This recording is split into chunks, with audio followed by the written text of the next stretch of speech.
আসসালামু আলাইকুম বন্ধুরা। আশা করি আপনারা সবাই অনেক ভালো আছেন। আমাদের এই ইউটিউব চ্যানেলে আপনাদের সবাইকে স্বাগতম। আপনারা যারা ইন্ডাস্ট্রিয়াল অটোমেশনের কাজ শিখতে চান, তারা আমাদের এই চ্যানেলটি সাবস্ক্রাইব করে রাখতে পারেন। আমরা ধারাবাহিকভাবে আপনাদেরকে ইন্ডাস্ট্রিয়াল অটোমেশনের বিভিন্ন কাজগুলো দেখাবো।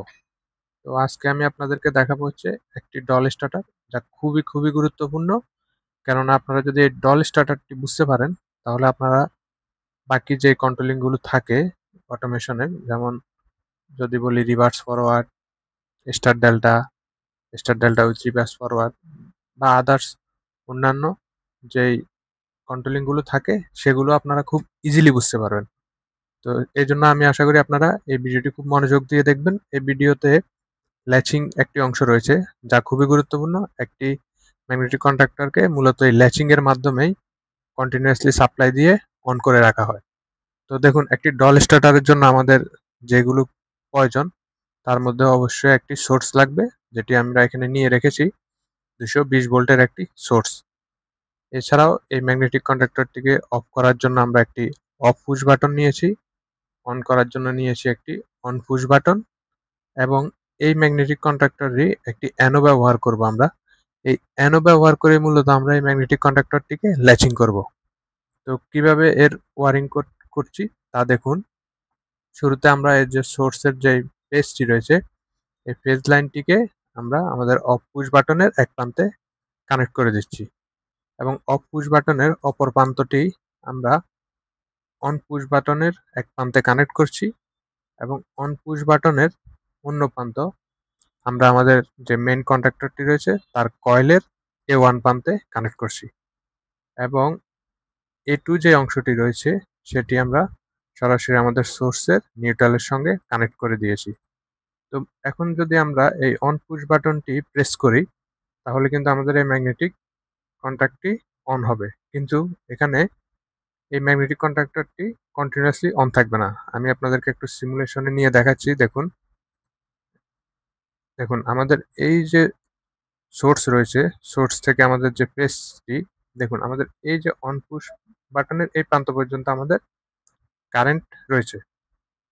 তো আমরা যদি এই যে প্রেস করি অন পুশ বাটনটি, দেখুন আমরা প্রেস করলাম, প্রেস করার সঙ্গে সঙ্গে আমাদের ম্যাগনেটিক কন্ট্যাক্টরটি লাইন পেয়েছে। কিন্তু আমরা পুশ বাটন তো আর প্রেস করে ধরে রাখবে না নিশ্চয়ই, আমরা জাস্ট একবার প্রেস করে ছেড়ে দিব।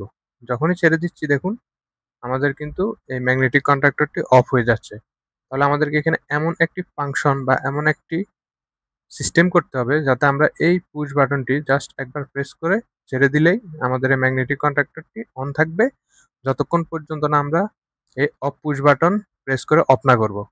তো এই যে একবার প্রেস করে ছেড়ে দিলেও ম্যাগনেটিক কন্ট্রাক্টরটি অন থাকে, এই যে প্রসেসটি রয়েছে, এই প্রসেসটিকে মূলত বলা হয় হচ্ছে কি ল্যাচিং। তো আমরা এখন সিমুলেশন অফ করে দিচ্ছি।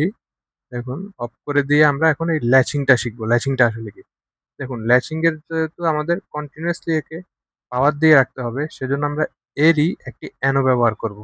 তো অ্যানো ব্যবহার করে কিভাবে ল্যাচিংটা করি দেখুন। এখানে আমরা এই প্রান্ত থেকে একটি লাইন নিয়ে আমরা এর অ্যানোর এক প্রান্তে লাগিয়ে দিব। এই যে লাইনটি, এটি আপনারা এখান থেকেও চাইলে নিতে পারেন। মানে অর্থাৎ এই প্রান্তে কন্টিনিউয়াসলি লাইন থাকবে বা কারেন্ট থাকবে, এমন একটা জায়গা থেকে আপনারা এখানে লাইন দিবেন। তবে এক্ষেত্রে অবশ্যই মনে রাখবেন, এই লাইনটি দিতে হবে আপনাদেরকে অফ পুশ বাটনের পরে। এই বিষয়টা কেন আমি একটু পরে আপনাদেরকে দেখাচ্ছি। এবং এই অ্যানোর অপর প্রান্তটি নিয়ে আপনারা এই যে কয়েল রয়েছে, কয়েলের এক প্রান্তে বলতে কয়েলের এক প্রান্তে লাগিয়ে দিবেন। তাহলে আমাদের হয়ে গেল ল্যাচিং। অর্থাৎ আপনাদেরকে মনে রাখতে হবে আমাদেরকে এই ম্যাগনেটিক কন্ট্রাক্টরই অ্যানো ব্যবহার করতে হবে। এমন না যে অন্য কোনো ম্যাগনেটিক কন্ট্রাক্টর বা রিলের অ্যানো, অবশ্যই এর নিজস্ব ম্যাগনেটিক কন্ট্রাক্টরের অ্যানোটিকেই ব্যবহার করতে হবে। তো আমরা ল্যাচিংটি করে ফেলেছি। এখন আবার আমরা সিমুলেশন অন করি। দেখুন, এই যে আমরা সিমুলেশন অন করেছি। এখন দেখুন আমাদের কারেন্ট কিন্তু এই যে অন পুশ বাটনের এই প্রান্ত এবং এর অ্যানোর এই প্রান্ত পর্যন্ত রয়েছে। তো আমরা যখনই অন পুশ বাটন জাস্ট একবার প্রেস করব, দেখুন প্রেস করলাম, প্রেস করে ছেড়ে দিলাম, সঙ্গে সঙ্গে আমাদের এই ম্যাগনেটিক কন্ট্রাক্টরটি অন হয়ে গিয়েছে। এবং এই অ্যানোটি যেহেতু এই ম্যাগনেটিক কন্ট্রাক্টরেরই, যখনই এটি অন হয়েছে, এই ম্যাগনেটিক কন্ট্যাক্টর অ্যানোডটি এনসি হয়ে গিয়েছে এবং এই এনসি দিয়েই কিন্তু আমাদের এই ম্যাগনেটিক কন্ট্যাক্টরটি কন্টিনিউয়াসলি লাইন পাচ্ছে এবং চলছে এবং এটি ততক্ষণ পর্যন্ত চলবে যতক্ষণ পর্যন্ত না আমরা এই অফ পুশ বাটনটি প্রেস করব। দেখুন অফ পুশ বাটন যখনই প্রেস করছি তখন আমাদের এই ম্যাগনেটিক কন্ট্যাক্টরটি অফ হয়ে গেল, কিন্তু আমাদের এই লাইনটা কিন্তু এই পর্যন্ত রয়ে গেছে। এখন এই লাইনটা সবসময় কন্টিনিউয়াসলি এই পর্যন্তই থাকবে।